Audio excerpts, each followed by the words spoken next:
Everyone, welcome to Mastur IAS.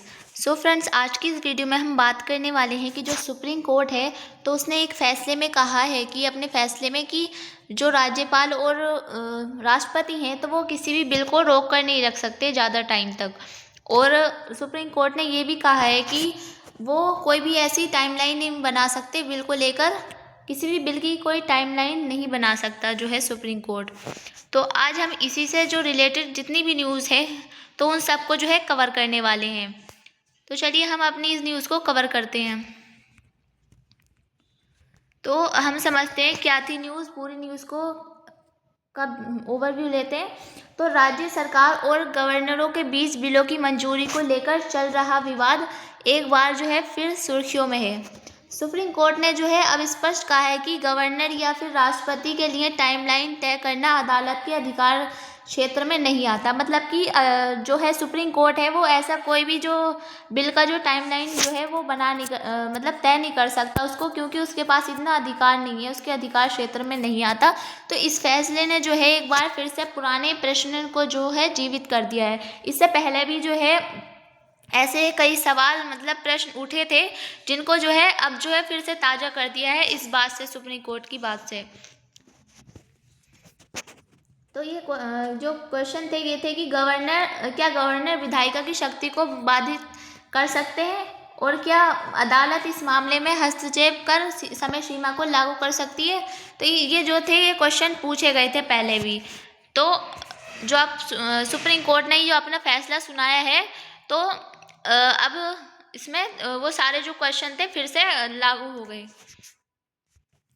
अब इसमें बात करते हैं कि सुप्रीम कोर्ट का जो फैसला है तो उसमें जो है गवर्नरों के लिए जो टाइमलाइन वो जो है तय नहीं हो सकती। तो ताज़ा निर्णय में सुप्रीम कोर्ट ने कहा है कि कोई सैंक्शन देने के लिए कोई निश्चित समय नहीं तय कर सकती। मतलब कोई भी जो बिल है उसके लिए ऐसा हम टाइमलाइन नहीं बना सकते। तो ऐसा जो है करना संविधान की संरचना और शक्तियों के पृथक्करण के खिलाफ है। मतलब कि जो ऐसा करना है बिल के लिए जो टाइमलाइन बनाना है मतलब, तो ये जो है संविधान के खिलाफ है। और अदालत ने केवल उचित समय का सिद्धांत लागू कर सकती है, पर दिन गिनकर डेडलाइन नहीं दे सकती। मतलब ये बता सकती है कि हाँ इस टाइम जो है लागू हो सकता है, बट उसका जो ऐसी कोई मतलब एग्जैक्ट डेट नहीं बता सकती कि किस डेट पर जो है ये लागू होगा, ये नहीं बता सकती वो। और जो है ये टिप्पणी उन राज्यों के शिकायतों के संदर्भ में आई है जो कहते हैं कि गवर्नर बिलों को जो है महीनों रोक कर रखते हैं। तो ये उन राज्यों से आई है जहाँ पर जो है जो वहाँ के राज्यपाल हैं या राष्ट्रपति, तो वो वहाँ के बिलों को जो है वो रोक कर रखते हैं। तो उनकी वहाँ से ही जो है ये शिकायत आई है, सामने आई है ये शिकायत। तो पश्चिम बंगाल का जो है ये गवर्नर की पूर्ण विवेकाधिकार शक्ति का दुरुपयोग। मतलब कि जो ये जो खबर आई है जहाँ से, तो ये पश्चिम बंगाल का ही जो एक वहाँ से एक शिकायत आई है ये वाली। तो पश्चिम बंगाल सरकार ने जो है एससी से कहा कि गवर्नर बिलों पर जो है निर्णय न लेकर जनता की इच्छा को जो है नकार रहे हैं। मतलब कि जो बिल है तो गवर्नर उस पर जो है कोई भी फैसला नहीं ले रहे हैं, और इससे जो है जनता की जो इच्छाएं हैं तो उसको जो है नकार रहे हैं। और बिलों को बिना कारण लंबित करना संविधान का उल्लंघन है। तो जो मतलब बेवजह जो है बिलों को ज़्यादा टाइम तक ऐसे ही रखना, तो उसके संविधान का जो है उल्लंघन करना है। तो राज्य ने कहा है कि गवर्नर का असल लोकतांत्रिक प्रक्रिया को रोकने का तरीका बन रहा है। मतलब कि जो लोकतांत्रिक प्रक्रिया है तो उसको रोकने का जो है ये तरीका बन रहा है। तो अब बात करते हैं कि क्या सुप्रीम कोर्ट जो है टाइमलाइन दे सकती है। तो हाँ, दे सकती है टाइमलाइन, पर हमेशा नहीं। तो सुप्रीम कोर्ट पहले जो है तमिलनाडु और केरल मामलों में गवर्नर के आदेश दे चुकी है कि बिल पर जो है तुरंत निर्णय करे। तो सुप्रीम कोर्ट जो है वो ऐसे मतलब फैसले ले चुकी है कि उस पर निर्णय करे। कोई भी बिल जो है आए तो उस पर फैसला ले तुरंत। और गवर्नर असीमित देरी नहीं कर सकती। जो गवर्नर है तो वो ज़्यादा मतलब देरी नहीं कर सकती उन बिलों को जो है पास करने में। तो कुछ मामलों में जो है अदालत ने प्रत्यक्ष रूप से 2-3 महीने का समय स्वीकार किया है। तो ऐसे कुछ मामले हैं कुछ राज्यों के, तो उस मामलों में जो है उन्होंने 2-3 महीने का जो है जो टाइम है वो दे दिया है, पर उसमें जो है उसमें भी जो है एग्जैक्ट डेट नहीं दी गई है। तो क्योंकि जो है ये कभी कभी दे सकती है बट एग्जैक्ट डेट नहीं दे सकती, ऐसे दे सकती है कि हाँ अगले महीने में या फिर 2 महीने ऐसे टाइम दे सकती है, पर उसमें एग्जैक्ट डेट नहीं दे सकती।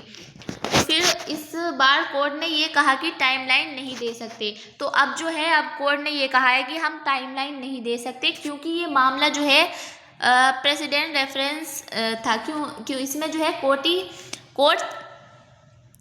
कोर्ट सीधे आदेश नहीं दे सकती, सिर्फ कानूनी राय दे सकती है।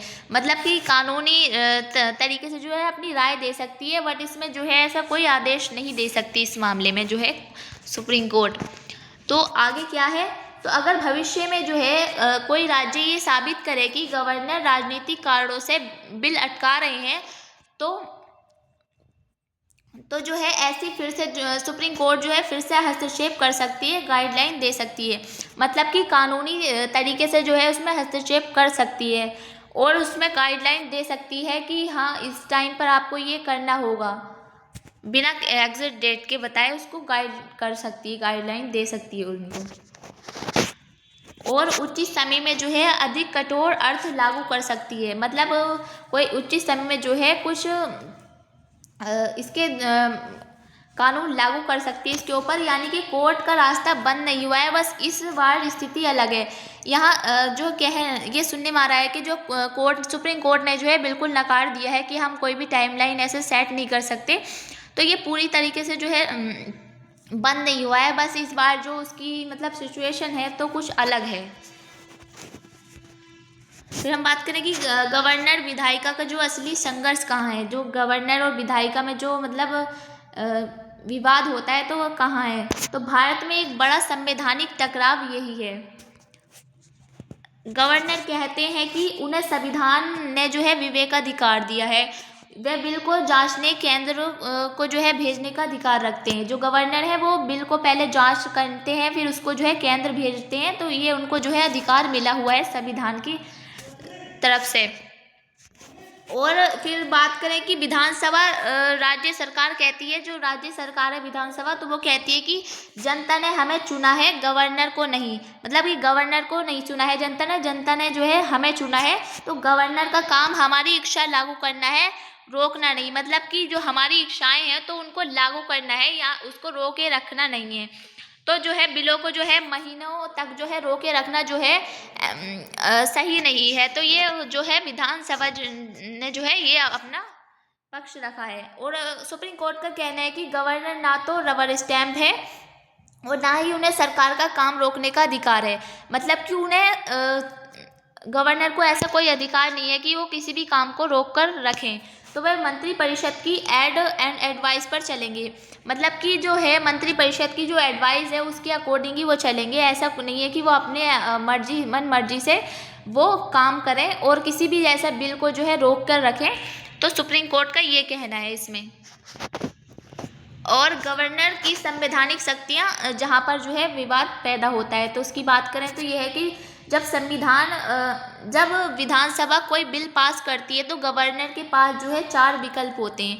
मतलब कि जो विधानसभा है कोई भी ऐसा बिल पास करती है तो जो गवर्नर है उसके पास 4 विकल्प होते हैं कि जो है अनसेंशन देना, मतलब कि बिल कानून बन जाता है। जो बिल होता है वो कानून बन जाता है। फिर होता है असेंशन रोकना, बेहद सीमित अधिकार, मतलब उसके जो होते हैं वो सीमित अधिकार होते हैं। और इसमें तीसरा होता है कि बिल को जो है वापस भेजना, मतलब कि पुनर्विचार के लिए दोबारा से मतलब उस पर विचार करने के लिए जो है उसको वापस भेजना उस बिल को।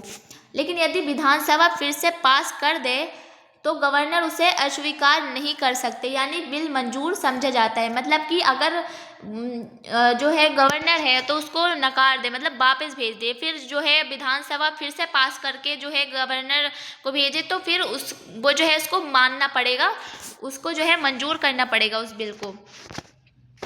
और फिर चौथा है कि राष्ट्रपति के पास जो है रिजर्व करना, संवैधानिक केंद्रीय हित वाले बिलों को जो है भेजा जा सकता है। जो संवैधानिक मतलब केंद्रीय हित के लिए जो बिल होते हैं तो उनको जो है राष्ट्रपति के वहाँ पर जो है भेजा जा सकता है। तो कई बार गवर्नर बिना कारण ही ऐसा करते हैं, यही विवाद भारी पड़ता है। मतलब कई बार जो है ऐसा गवर्नर जो है बिना कारण ऐसा कर देते हैं, किसी जो है बिल को ऐसे अटका कर रखते हैं, ज़्यादा देरी से जो है उसको मतलब लागू करते हैं, तो इससे ही जो है भारी विवाद जो है पैदा होता है। तो फिर अगर हम बात करें पूरा कानून बनाने की जो प्रक्रिया है, तो उसकी तो पहला है कि जो बिल का जो है ड्राफ्ट तैयार होता है, मतलब कि मंत्रालय या फिर विधि विभाग जो है तैयार करता है। फिर दूसरा स्टेप है कि संसद में पहली पढ़ाई जो होती है बिल प्रस्तुत किया जाता है, संसद में जो होती है बिल को प्रस्तुत किया जाता है। और थर्ड है कि सीमित और बहस, इस पर जो है बिल पर जो होती है चर्चा होती है, फिर संशोधन किया जाता है, फिर रिपोर्ट तैयार की जाती है। और फिर जो है चौथा है कि तीसरी पढ़ाई जो थर्ड रीडिंग में ये होता है कि अंतिम बहस और मतदान, मतलब कि उसमें बहस चलती है बहुत और मतदान होता है। और फिर 5 स्टेप में होता है कि बिल पास हो जाता है। इसके बाद जो है इतनी सारी प्रोसेस होके फिर उसके बाद से जो है बिल पास हो जाता है। और एक सदनी राज्य में सिर्फ विधानसभा पर्याप्त, मतलब कि जो विधानसभा है तो वो सदन में जो है वो पर्याप्त होती है इस बिल को जो है पास करने में। और 6 है कि गवर्नर के पास जो है भेजा जाता है उसको, फिर उसके बाद गवर्नर के पास भेजा जाता है। और फिर जो है ये 4 विकल्प लागू होते हैं, जैसे कि ऊपर बताया गया था, वो जो बताए गए थे तो वो लागू होते हैं। फिर गवर्नर उसको जांच करता है, मतलब जो उसकी मर्जी होती है वो करते हैं। और फिर उसके बाद फिर अगर वापस आए तो पुनर्प्रयास होता है, मतलब कि अगर वो वापस कर दे तो फिर दोबारा से जो है ये ऐसी प्रोसेस की जाती है। तो अब गवर्नर को अनिवार्य रूप से असेंशन देना पड़ता है, मतलब कि कोई ऐसा कारण बताना पड़ता है गवर्नर को, मतलब कि इसके ऊपर इसको बिल को पास करना होता है गवर्नर को। और एक स्टेप है कि अगर रिजर्व किया तो राष्ट्रपति निर्णय लेते हैं, मतलब कि अगर इसको मतलब बिल को रिजर्व कर दिया तो उसके बाद से जो है राष्ट्रपति जो है वो जो है इसमें फैसला लेते हैं। और 9th है कि असेंशन मिलते ही जो है बिल जो है कानून बन जाता है।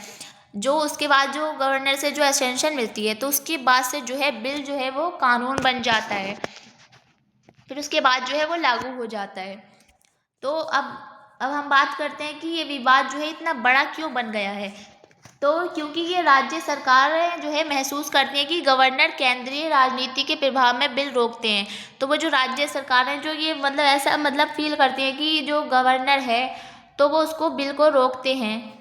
तो गवर्नर मानते हैं कि संविधान के जो है प्रहरी है, जो गवर्नर है वो मानते हैं कि वह संविधान की प्रहरी है। और सुप्रीम कोर्ट जो है बार बार संतुलन बनाना पड़ता है, मतलब सुप्रीम कोर्ट को जो है वो बार बार जो है इसको बैलेंस में करना पड़ता है इन सब चीज़ों को। तो इससे यह है कि त्रिकोणीय संघर्ष बन जाता है, फिर इसमें बहुत ज़्यादा संघर्ष जो है बन जाता है तीनों तरफ से। तो जैसे कि विधायिका, गवर्नर, न्यायपालिका, तो इन तीनों को मिलकर जो है एक संघर्ष जो है पैदा हो जाता है। तो जिससे कि जो है सुप्रीम कोर्ट को उसमें जो है ऐसा बैलेंस बनाना पड़ता है उसको। तो जैसे कि सुप्रीम कोर्ट का कहना है कि गवर्नर पर जो है कठोर टाइमलाइन